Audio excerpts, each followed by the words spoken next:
Hello, everyone. Welcome to a special episode of Future Ready Leadership. And as we do on this show every few months or so, we put together a compilation episode that has some of the highlights, some of the best segments and clips from some of the best guests over the past few months. And that is what we're going to be going over today. The first clip that you're going to hear is from Rich Diviney. He's a Navy SEAL, and he shares the 25 hidden attributes of elite leaders. And this is a very important episode because every leader, whether you are a senior leader, whether you are a mid-level leader, or somebody who's just getting into a leadership role, we all face moments of high pressure and uncertainty. But how do you lead your team through those moments is ultimately what sets great leaders apart from everyone else. And in today's episode, Rich is going to reveal the hidden attributes that drive high performance and why they're more important than skills when it comes to leadership. So why are the attributes more important than skills? We'll explore why 90% of people fail SEAL training and what that teaches us about thriving under pressure, the role of adaptability in uncertain times and unpredictable environments, and how leaders can use healthy imposter syndrome to stay sharp and to keep improving. Rich will also share how understanding your team's natural attributes and not just their skills can radically change how you lead and create high-performing, resilient teams. Here's another good question for you. How do you identify overlooked top performers? How about uncovering potential leaders or individuals with the ability to close organizational skills gaps? And how do you do all of that quickly, fairly, and accurately? The answer: human intelligence from WorkHuman. See, their number one rated employee recognition platform is a unique source of rich, authentic data. And combined with AI, that data puts previously inaccessible insights into talent and skills at your fingertips. And that's just the beginning.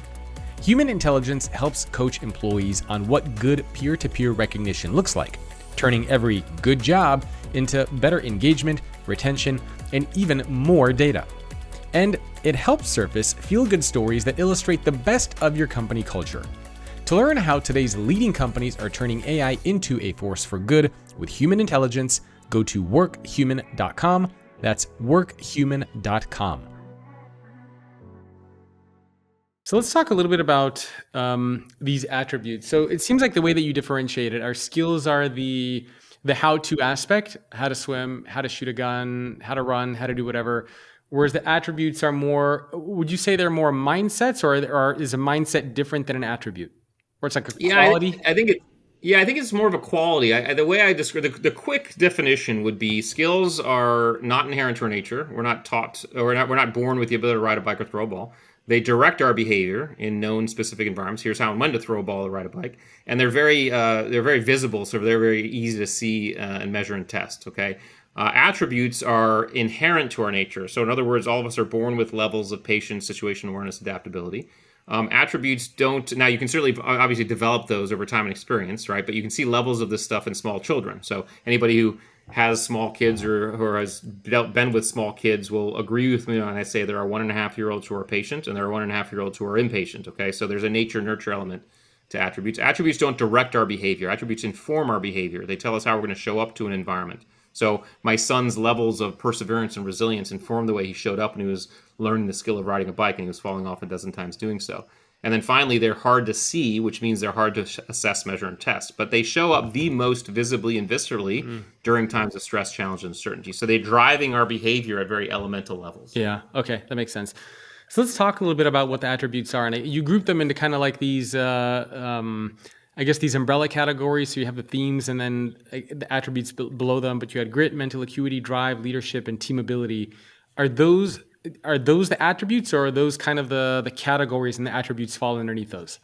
Yeah, those are the categories, and a little bit of a spoiler alert. We're now, since writing the book, the work we do with businesses, we now have 9 categories and 41 attributes. In the book, I talk about 25, but the categories are ways that we can actually comfortably bin these attributes. So grit is a great example of this. Grit is a category. A lot of people make the mistake of thinking grit is a singular thing, and they talk about grit as a singular attribute, but in fact, it's not. Grit is a result of a few different things blended and catalyzed and stewed together to create grit. In fact, Angela Duckworth wrote a great book years ago called Grit. She basically said the same thing, right? So the attributes that combine to create the gritty person are courage, adaptability, perseverance, and resilience.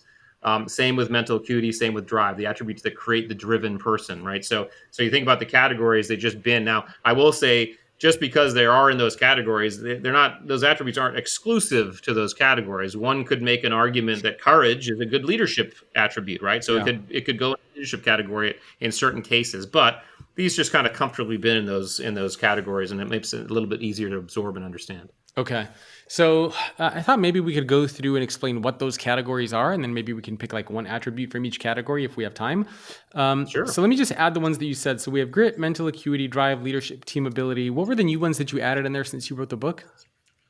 Oh gosh, we have social awareness, we have service, we have vision, social awareness, service, vision. And what's the I have to look at my list. It'll come to me though. Let me see here. Well, we can start with those. Yeah. Social intelligence. Oh, commitment is the other one. Commitment. Okay. Let me write that down here. Okay. So let's go through each one of these and maybe you can explain what they are and why they're important. And then if we have time, we can pick an attribute from each one. So grit, you kind of touched on. I think a lot of people have an understanding of what grit is. It's the, well, I'll ask you, how do you define it? Yeah. It's really ultimately the capacity to perform through those shorter-term, more acute challenges, goals, and endeavors. And the idea is it's they're shorter-term, more acute, right? It's those things that you need to power through. That's what grit gets us is allows us to power through those things. So that's how we define grit. Okay, mental acuity. What is that?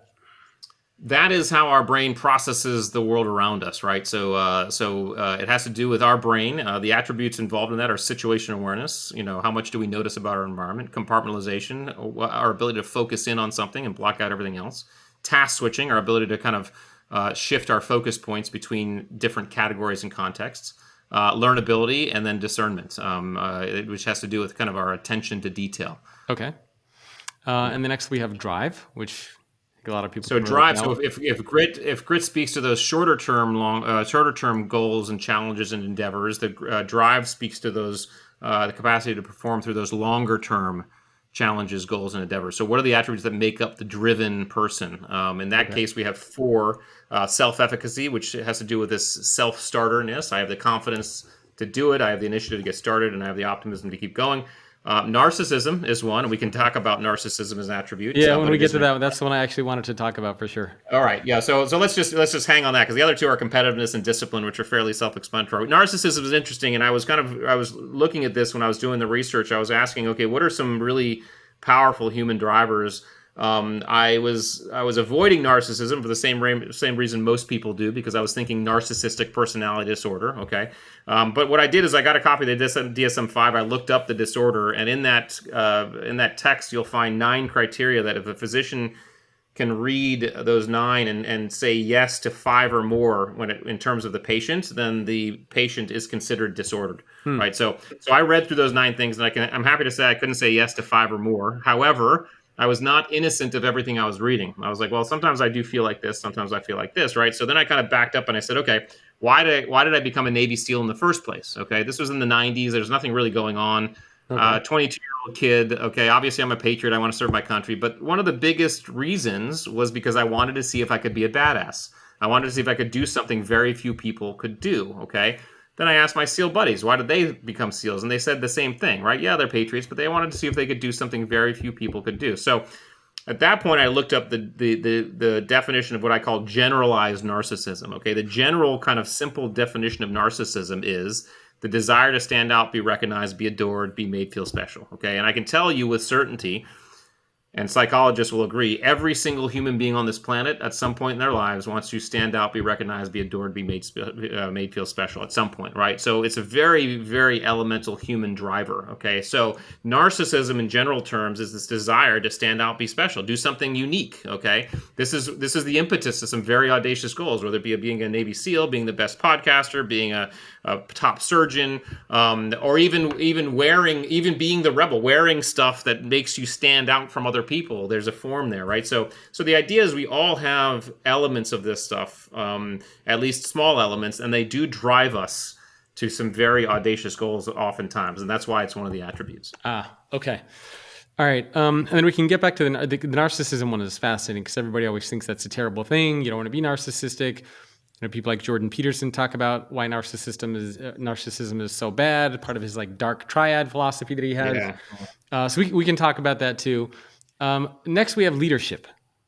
Yes. Yeah. Leadership as a category. First of all, we have to understand when it comes to leadership, being a leader and being in charge are two separate things. Okay. One is a position, and being in charge is a position. One is a behavior. Being a leader is a behavior.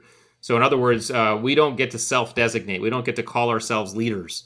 That's like calling yourself good looking or funny. Okay. Other people decide whether or not you are someone they want to lead based on how you behave. And those attributes, those behaviors stem from very basic attributes: authenticity, decisiveness, and accountability. And we know, because we know when we see someone who's accountability, take for example, accountability is this thing is like, I own this. It's an ownership thing, right? And then whenever we see someone who's always pointing fingers and blaming other people, we tend not to look at that person as a leader. Okay, it's just natural. So that's why it's an incredibly important leadership attribute. All right, next we have team ability.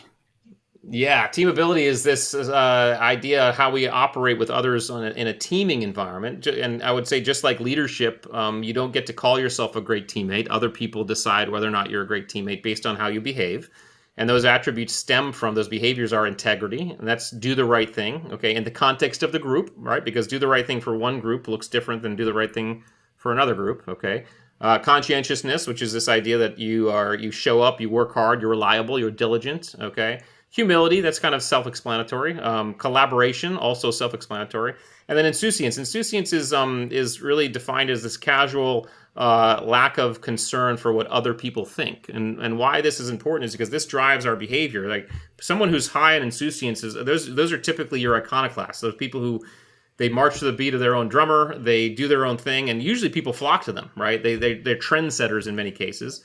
If you're lower in insouciance, kind of like me, and a lot of SEALs, you're typically looking around you a lot, and you're modulating your behavior to some extent because you care what other people think, right? In the Navy SEAL case, this is like, I never liked heights, so skydiving was always an issue for me. I didn't like it, okay? But I was always going to jump out of that airplane because I did not want to look bad in front of my teammates, okay? I was going to do it because they were doing it. So my low insouciance was actually a powerful ally for me because it caused me to do things I wouldn't otherwise have done. Now, obviously, we can think about, if you're extreme in any case, there's obviously some blind spots and downfalls there. But where you fall on that just starts to help you understand your own behavior. Okay. And then the last four, I guess these are the new ones that are not in the book that you've since added. So social awareness, service, vision, and commitment.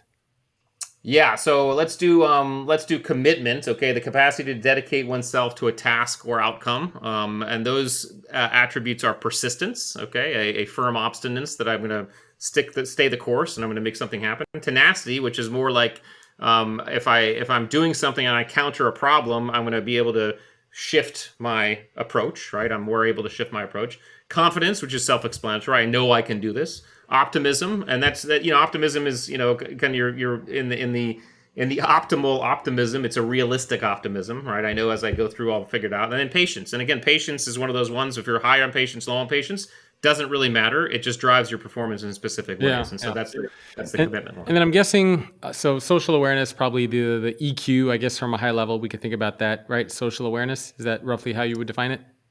Yeah, social awareness is exactly that. It's and what we have to understand is social awareness is a combination of things, right? So what combines to make the socially aware person? Okay, and the idea would be the attributes that combine in that are your emotional awareness. Okay, so how emotional awareness is how cognizant am I of my own emotions and my own emotional control? And can I be cognizant of others' emotions in the room? Can I read the room? Okay. Different than empathy. Empathy is I feel what other people feel. So, emotional awareness is I can read the room, right? You're not necessarily feeling.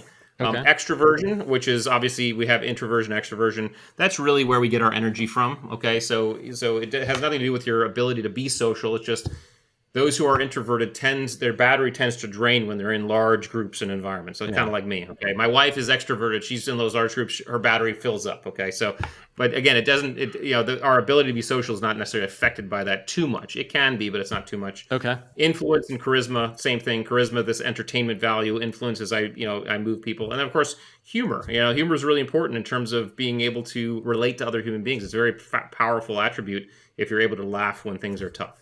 And then we have service and vision. Service, I'm assuming you just talk about the idea of serving others. I think a lot of people can relate to that. And vision, I think a lot of, again, people can relate to that one as well, is being 100%. Able to kind of paint a picture of what the better future can look like and figure out how to get to that better vision. Would you add anything to those, or is that roughly? I would just, vision is it has to do with imagination. So you have creativity, innovativeness, cunning, you have open-mindedness, curiosity, and then service is, in what capacity am I able to actually do for others, and you have empathy, compassion, caring, generosity, and selflessness. All right. So when you think about these attributes, because obviously there's a lot of them in there, 25, and you said now you have what, 41? 41, yeah. 41, okay. So somebody might look at that and say, okay, well, that's a lot of freaking attributes, 41, right? So are you supposed to be amazing at all 41? Prioritize some over the others? Like how can people start thinking about these attributes? Yes, that's a great question. So no, we're not amazing in all 41. We actually rank in all 41 in a certain order. In other words, we prioritize. We're high in some and we're low in others. And so part of the things that we help with our assessment tool is we help people understand what their ranking attributes are, or how their attributes rank. And so depending on what you're high on and depending on what you're low on, that starts to indicate and give you ideas and indicators of your own performance. But the idea is there's no judgment there, okay? In other words, the fact that you're high on these and low on these are, in fact, exactly why you've been successful in a lot of the things you've been doing. Because I would say the stand-up comic with too much empathy is going to be a lousy stand-up comic, right? Yeah. And so, but if you're, say, high on decisiveness, okay, and you're low on patience, well, those things kind of serve each other, right? Your low patience allows you to make decisions a little bit faster than someone else.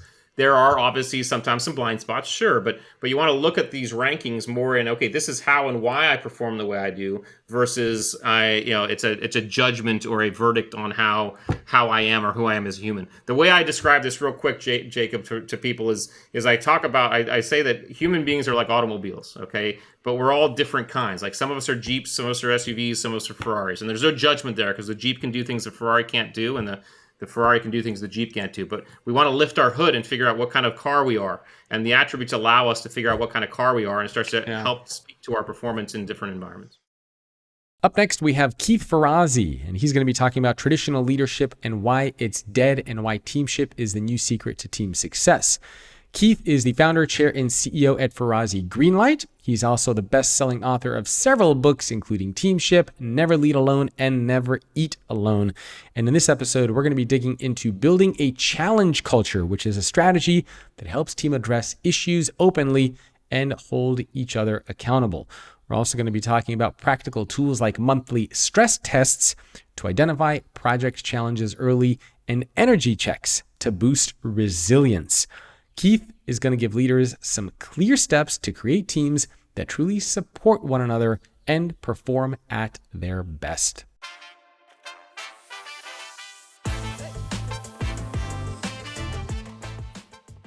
So what is this concept of teamship? Because to your point, a lot of people are familiar with the idea of leadership. How does teamship play into that? So I'll use this example. If we're coaching leaders and managers, we would say a good leader gives feedback, but a great leader can get the team to give each other feedback. Mm-hmm. A good leader holds individuals in the team and holds the team accountable. A great leader gets the team to hold each other accountable. A good leader worries about the energy of the team. A great leader makes sure that the team worries about each other's energy. What I see in benchmarking 3,000 teams, we've been at this for 20 years now. We started the business in 2000. It's even more. In 2000 is when we started the business. And our focus was the science of high-performing teams. I was radically infused and excited by the work that the Gallup organization was doing by measuring employee engagement. I was excited by what Lencioni wrote in his 5 Dysfunctions, but that was 20 years ago. Yeah. And we, for 20 years, have been researching the practices of high-performing teams. And what we find out today is that it's not just behavior, it's process, it's tools. All of those things coming together make up what a high-performing team is, and that's what's laid out in the book. So is Teamship aligned with like consensus? In other words, like getting everybody on the same page, making sure that we're operating as a unit, that nobody's in particular, taking charge. We're all kind of on the same level playing field. Or how would you think about that concept of teamship? I love the question because I could not be more against consensus than anything. Yeah. Too many people think about consensus as the need to take everybody's opinion in, and ends up creating this mushy mash of everyone's opinion, and it isn't bold. That's what people get fearful of when I talk about getting broader, inclusive dialogues to occur. What we have to recognize is when we open up the aperture of a team to engage, to challenge, that means that we're getting all the data on the table in the room. There's no walk down a hallway where the conversation really happens. There's no talking behind each other's backs. It's all of the data in the room so that bold decisions can be made. It still doesn't hijack authority from single individuals. It doesn't hijack individuals from taking a bunch of data and disagreeing with it, for that matter. So what it really is, it's about squeezing the juice out of the team. We have, as I mentioned, benchmarked over 3,000 teams. And those 3,000 teams, I would say that closer to 15% are high-performing teams. The average team, more than the average team, would say that they're not meeting their full potential. I think it's 4 out of 5 teams say that they're not meeting their full potential. And we have created a formula that documents what the practices of high-performing teams.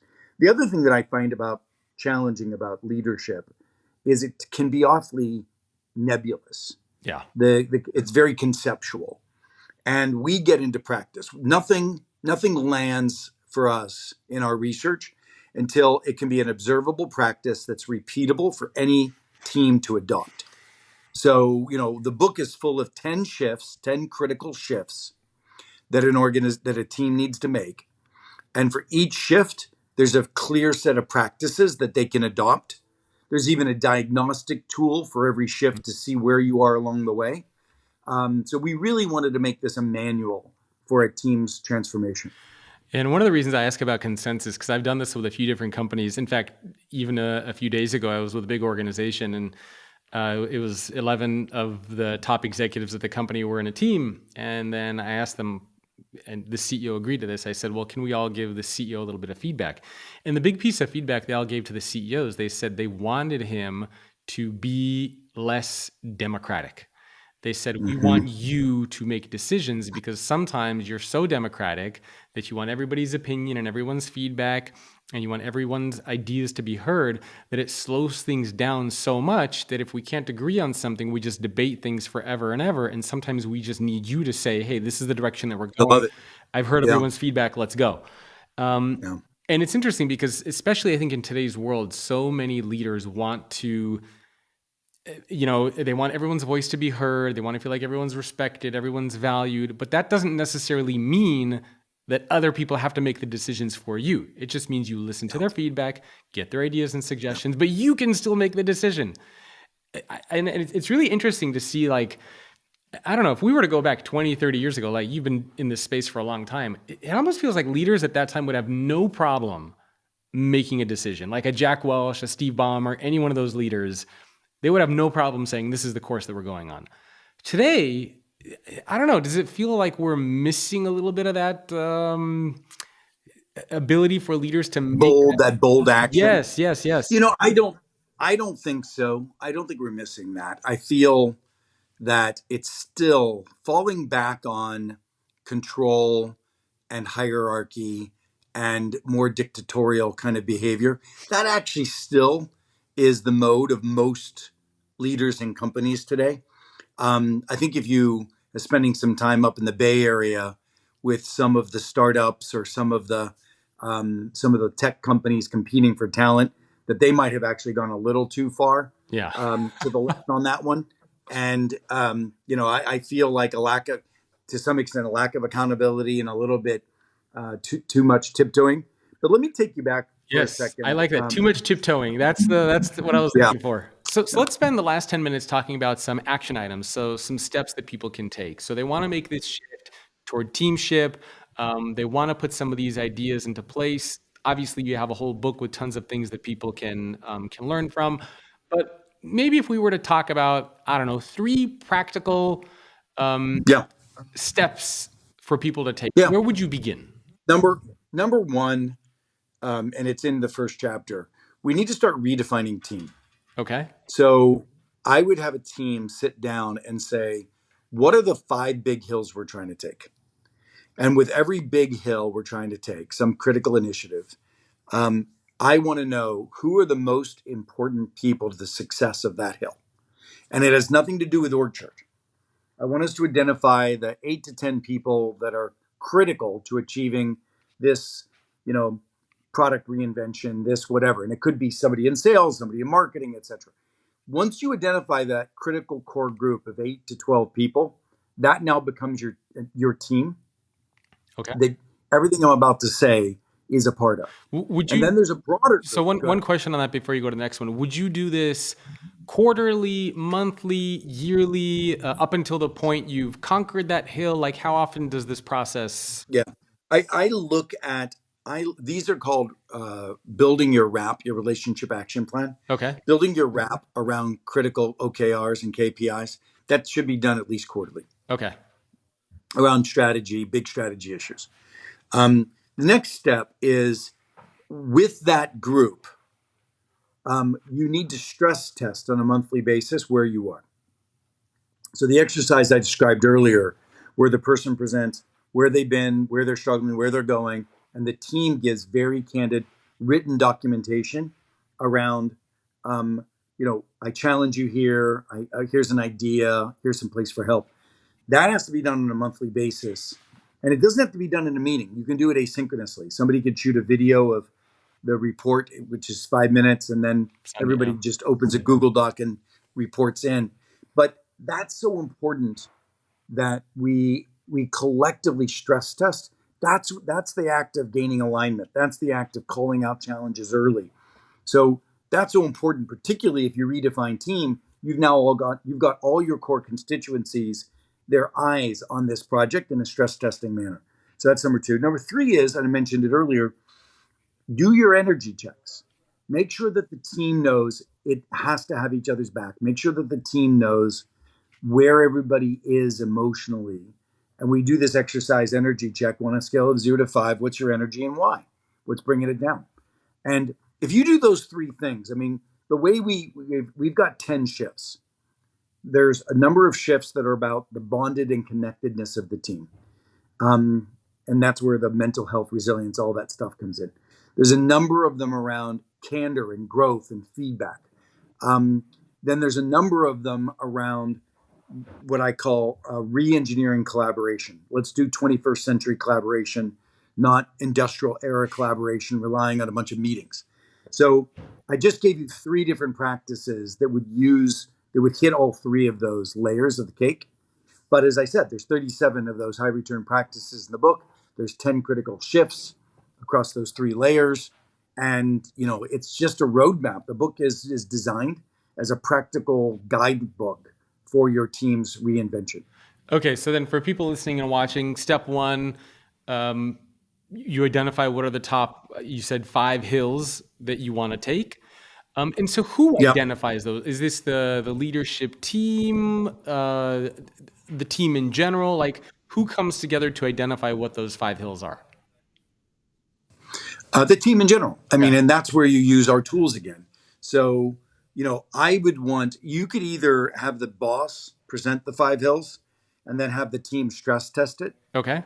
Which is beat it up and give some input. Or you could have the team use an open process of collaborative problem solving, coming up with what they think the 5 hills are.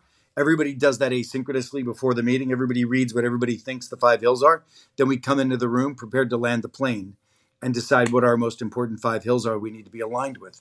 So you can use, 2 different tools to get to that. But it doesn't mean, again, look, if you look at Elon Musk's leadership, he's successful because he is bold and direct. Yeah.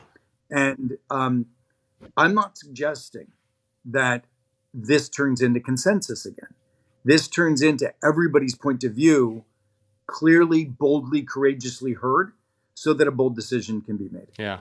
And there's also this concept of like disagree but commit, where it's very Yeah. clear that, 100%. yeah, that even if everybody at the end of the day, 100%. you might disagree, I still, as the leader of the team or company, expect you to buy in fully and to do a 100%. good job and not sabotage me or the team or the 100%. company. So I like that approach. Okay, so step one, get together, you identify those 5 hills. It sounds like step number 2 is on a monthly basis, you do these types of stress tests. Well, step number 2 was identify who the real team is. Okay, that's right. Identify who the team is. And then Right. step 3 would be Number 3, you go through stress testing with that team.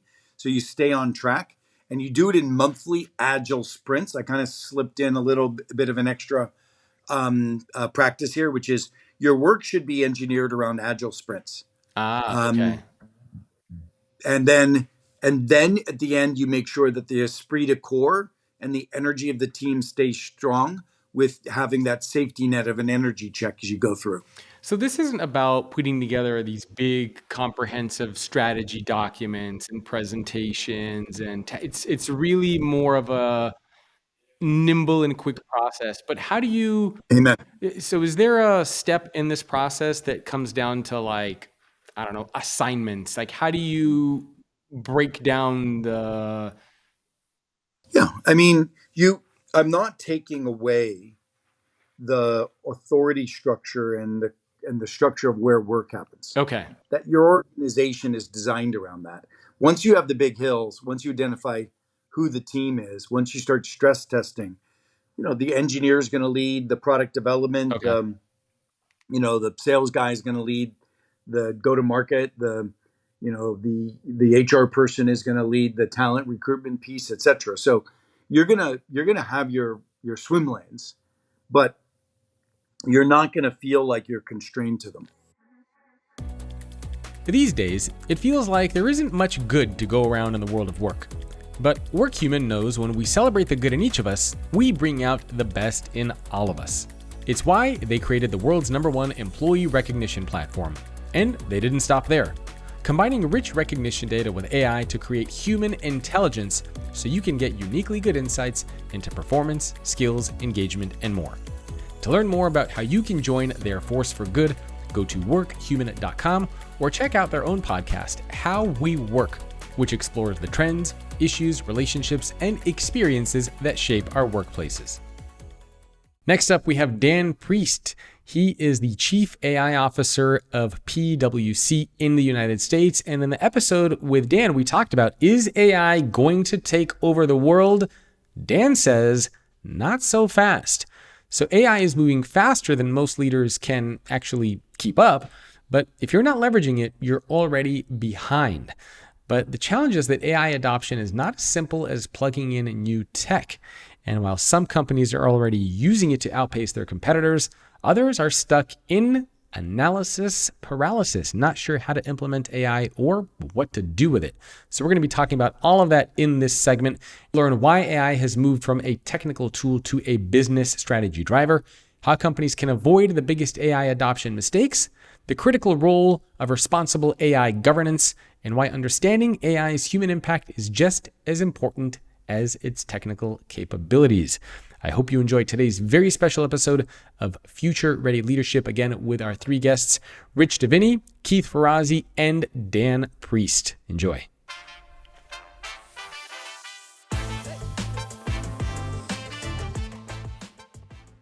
Let's talk a little bit about the state of AI, because people who are following the news probably are familiar with ChatGPT. There's a new version of that that's coming out. ChatGPT 5 is supposed to be rumored to be around the corner. We're talking about DeepSeek.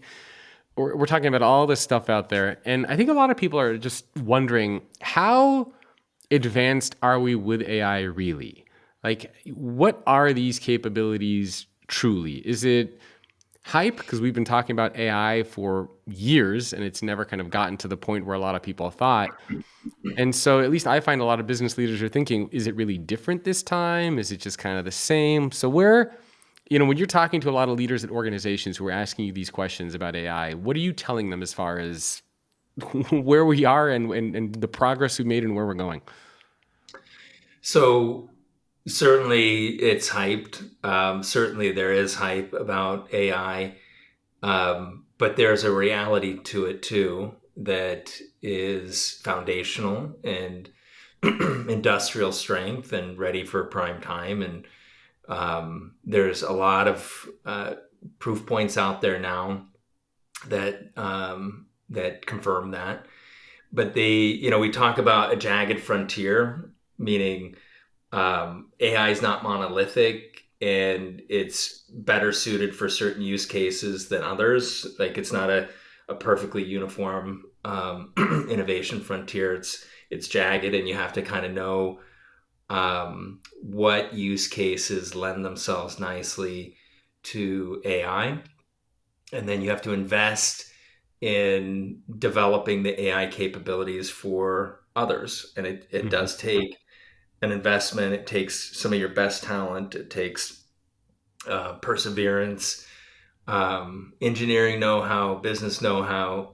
These are big industrialized problems that we're solving, and it takes the best of us to come up with the right solutions. The technology's good. I am telling you, like, you're right. It feels like an overnight sensation. Yep. That was 70 years in the making. The technology's good though. It is, and I would say it from a leadership perspective.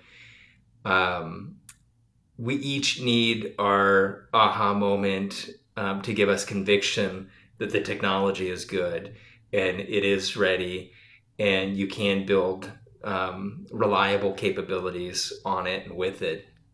And so, I have my aha moments, both personally and professionally, with AI that give me conviction that, we're making a big investment that will pay off. And the technology is also getting better. What it is today, it is good, and what it will be tomorrow is even better. And the acceleration of this wave of AI is stunning. It's going so very fast, and that has people in business and leadership implications too. Yeah.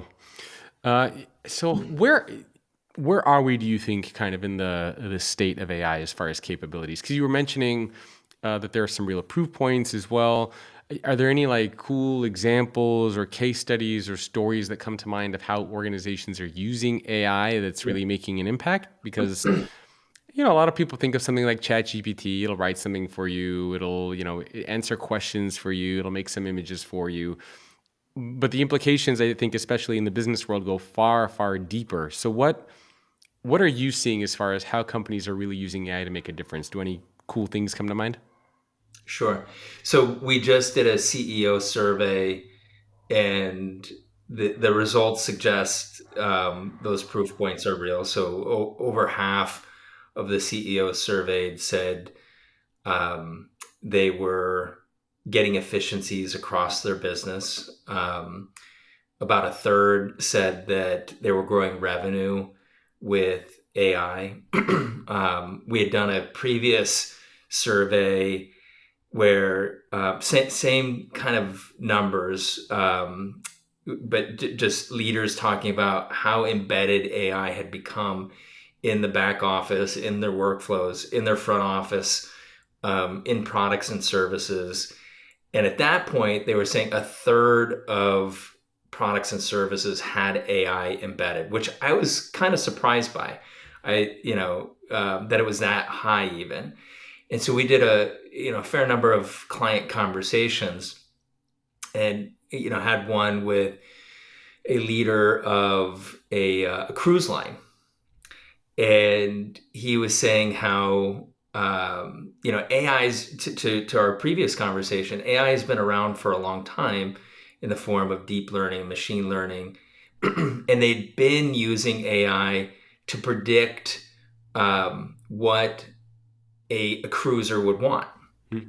And now Gen AI, they were moving to Gen AI to move past predictions into personalization. So you think about a cruise line, it's kind of a microcosm of the economy, right? It's got restaurants, it's got shops, it's got hospitality, it's got excursions, it's got all sorts of things that you can personalize. So it's one thing to predict that somebody likes to shop. It's another thing to give them a personalization engine to say, I like to shop for luxury brands, and I like this luxury brand in particular. And then you can curate those products in advance of the cruise to meet those personalized expectations. And so there's some really great use cases in the front office, and then in the back office, the ability to use code generators at scale to take millions of hours out of the systems development lifecycle. This is very expensive knowledge work. That's another pretty powerful proof point that skilled work, complex tasks at scale across a lot of different different types of activities, functional specs, technical specs, code configuration, testing, moving it into production, that AI could have such a material impact to see 30, 40% of the effort go away and be replaced by more intelligence. So when I hear things like that, and I see like at PwC, we've invested in some of those capabilities. We've worked with our clients to achieve similar capability. We've seen it actually show up in very real business capabilities. That's what gives me conviction that this is real. It's funny. We were driving yesterday with some friends, and I did an AI podcast where I trained an AI agent on my voice, and I uploaded, I think, like 3 to 4 hours of audio in there. And I let them listen to this podcast, and then I was like, that's not actually me speaking. And they're like, what are you talking about? I'm like, I didn't record a single word there, and I didn't even create the script. I said I went into ChatGPT. It was a story about IBM. And so I went into ChatGPT. It created the script for me, including like different places where to put in sound effects and giving me links to where to find the sound effects. And then I put it into an AI voice clone tool. And, I uploaded hours of me speaking, and it literally created a podcast in my voice with all my intonations and mannerisms and how I speak. And we're driving in the car, and they're like, this is very, very weird. So how did it compare? You couldn't tell the difference. Wow. Yeah, you couldn't tell the difference. It is pretty surreal. And I think, a lot of people are always wondering, is it different this time? And, I'm an optimist. I don't know where you kind of sit on that spectrum, but I'm definitely an optimist. I know recently JD Vance, our VP, was speaking at a big AI conference. I think it was in France. Yeah. And he made big mention that, at least in the States, they're going to view AI not as a tool that's going to replace human beings, but as a way to kind of like augment humans and jobs and unleash creativity and innovation and to have protections for workers and all that sort of stuff. So that was very reassuring, at least to hear that the way that our administration currently thinks about it is through that lens, which I think is great. But there's also a lot of doom and gloom people out there who say it's going to replace 1 billion jobs, and we need universal basic income, and that we're only going to be working like 1 to 2 hours a day, and it's the end of the world, and Skynet is going to take over. So where are you on the fear end of the world with AI spectrum versus the unlocking opportunities and possibilities with AI spectrum? I'm an optimist too, unequivocally. I think there are.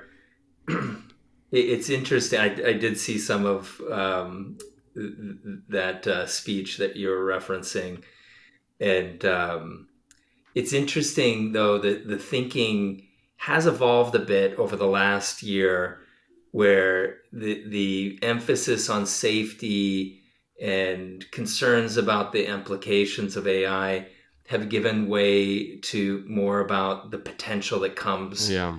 from AI.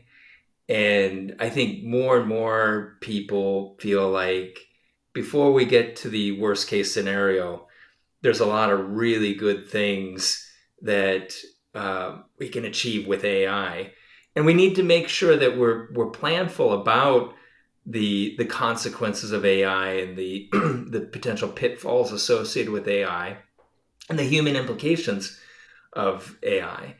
But there's just such an incredible value unlock available to us right now through this generation of AI that the majority of our clients are focused on how do I harvest those benefits? Yeah. How do I do it responsibly? How do I do it in a trustworthy way? But I do think in that same CEO survey, by the way, still about a third of the CEOs talked about still needing to earn trust to Oh, yeah. fully, yeah. And so, there's still a ways to go, but I think most people that I'm talking to these days are focused on how to get the upside, how to get the performance boost, how to get the productivity gains, how to get the creativity gains, how to use AI as a thought partner, and maybe a little less of the worst case scenario conversation. Which is good. Which is good. Which is, Yeah, yes. I feel like the previous administration was much more, what's the right way to say it, more guarded of AI. And the current administration is like, let it go, remove regulation, remove obstacles, just open it up. And I think maybe DeepSeek, China's AI tool, was a little bit of a push in that direction when we started to see it. But it'll be very interesting to see what happens over the next, 1, 2, 3 years. Some people are predicting sentient intelligence by 2027, 2028, which is Mind-blowing. I mean, the idea that you would have sentient intelligence that you can potentially access would be, I don't know, the equivalent of like discovering aliens. So that would be nuts. Yeah. to say the least. So we'll see what happens with that. But I'd say on the two things on that. One, I like the fact that we're pushing the innovation agenda around AI before we regulate it too heavily. Certainly, there needs to be some safeguards in place, but the DeepSeek the DeepSeek LLM that stormed onto the scene recently was just such a terrific reminder of how important innovation is. And the way they built that LLM is it was innovative, and we need to keep innovating with it. We're very early days yet, and we need to keep innovating. Regulation has a cooling effect on innovation. So I like that approach to AI. And then, when you start talking about, sentience and AGI, what I always remind people of is, that AI is democratizing intelligence. AI is going to be the great IQ equalizer, right? So there'll be more intelligence out there than there's ever been. It'll be more accessible to people. And as AI democratizes and as AI becomes increasingly ubiquitous and intrinsic to the way we work and play and live our lives, that's not the number one differentiator anymore, right? Like, so if everybody has it, it's kind of like who makes the best use of it, who combines AI with creative thinking or deep specialization, right? It's that going back to the boost, right? But when you look around, the world today, it's not necessarily just the most intelligent person who succeeds. It's the person who's the best leader, the best collaborator, the most empathetic, the most creative, the most insightful. There's all these other qualities that, frankly, make us better humans that I think will get emphasized if AI really does become ubiquitous. Yeah, it reminds me, there used to be a tournament. They don't do it anymore, but it was a chess tournament where humans would work with AI. So it's a human with an AI agent, if you want to call it, against another human and an AI agent. And it would be grandmasters who, very skilled chess players would have access to, an engine like Stockfish, and they would play against another grandmaster that had access to a chess engine. And it would be just really interesting to see how the combination of human plus AI would do. And it worked very well years ago when they did it, because we weren't at the level of AI now where you could still kind of like trick the AI a little bit. It would get confused with certain positions. It like wouldn't understand certain concepts. Now they don't do it anymore because AI is kind of perfect at the game of chess. Yeah. And so there's no need to have the human there anymore. I think Kasparov was the one who organized those tournaments, right? Who got beat by Yeah. AI first. Yeah, I remember those. pretty wild.